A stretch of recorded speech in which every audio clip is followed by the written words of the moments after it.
Hi guys, Chris here from USPMarine.com. I'm here today to talk a little bit about the history and what we do with our Liqui Moly service kits. So it all started back when we originally came out with the L6 100-hour Verado kit, made for the 200 to 400 horsepower L6, which we have here pictured in front of us. What started as a simple kit with the correct amount of oil, the right specifications, has since then turned into many other models and many other offerings. For example, this is the 100-hour kit. We now offer a 300-hour kit for the L6 Verado, which comes with all the associated parts you would need, plus sometimes a little extra what they recommend, because we have seen some parts to fail, so we've included those by keeping our price very competitive as well.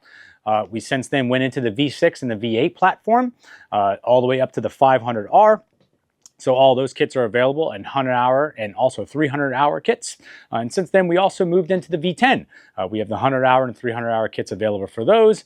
And we also moved into the L4. The L4 Verado is the 4-cylinder version of the 6-cylinder Verado, which is 135 horsepower, 150 horsepower, 175, and as well as 200.